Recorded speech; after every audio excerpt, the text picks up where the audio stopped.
Hi welcome back to mini vlog. ನನಗಂತೂ ದಿನ start ಆಗೋದೇ ನನ್ನ ಮಗಳು ಸ್ಕೂಲ್ನಿಂದ ಬಂದ ಮೇಲೆ ಮತ್ತು ಅವಳು ಹೊರಡಬೇಕಾದ್ರೆ.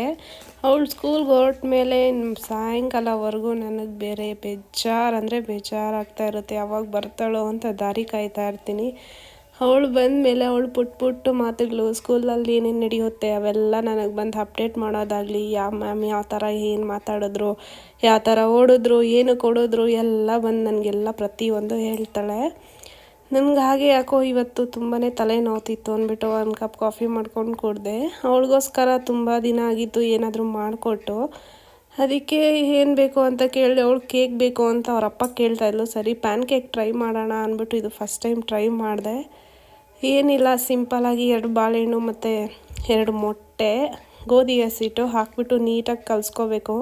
ದೋಸೆ ಹದ ಬರೋವರೆಗೂ ಕಲಿಸ್ಕೊಂಡು ಸುಮ್ಮನೆ 1 ಸ್ಪೂನ್ ಸಕ್ಕರೆ ಹಾಕ್ಬಿಟ್ಟು ದೋಸೆಗೆ ಯಾವ ಥರ ನಾವು ರೆಡಿ ಮಾಡ್ಕೋತೀವಿ ಬ್ಯಾಟರ್ ಆ ಥರ ರೆಡಿ ಮಾಡ್ಕೊಳ್ಳೋದು. ಒಂದು ಹೆಂಚು ಮೇಲೆ ಪ್ಯಾನ್ ಕೇಕ್ ಚಿಕ್ಕದಾಗಿ ನಮ್ಗೆ ಯಾವ ಥರ ಬೇಕೋ ಆ ಶೇಪಲ್ಲಿ ನಾವು ಹಾಕ್ಕೋಬೋದು. ನೋಡಿ ಏನು ಸಖತ್ತಾಗಿ ಬರ್ತಾಯಿದೆ. ಹಾಕ್ತಾ ಇದ್ದರೆ ಅದ್ರ ಮೇಲೆ ಒಂದೆರಡು ತಟ್ಟಷ್ಟು ತುಪ್ಪ ಹಾಕಿ ಹಿಂದೆ ಮುಂದೆ ನೀಟಾಗಿ ಬೇಯಿಸ್ಕೊಂಡು ನನ್ನ ಮಗಳಿಗೆ ಹಾಕ್ಕೊಟ್ಟೆ.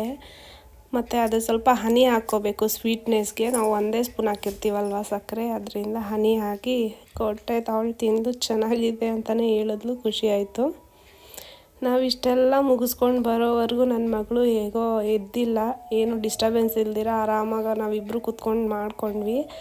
ಆಮೇಲೆ ಇವೆಲ್ಲ ಮುಗಿಸ್ಕೊಂಡು ಮತ್ತೆ ಬಂದು ನೋಡಿದ್ರೆ ಅವಳು ಪಾಡ್ಗೆ ಅವಳು ಮಲಗಿದ್ಲು. ಸರಿ ಅಂದ್ಬಿಟ್ಟು ನಾನು ಅವಳು ಇಬ್ಬರು ಟೇಸ್ಟ್ ನೋಡಿಕೊಂಡು ಹಾಗೆ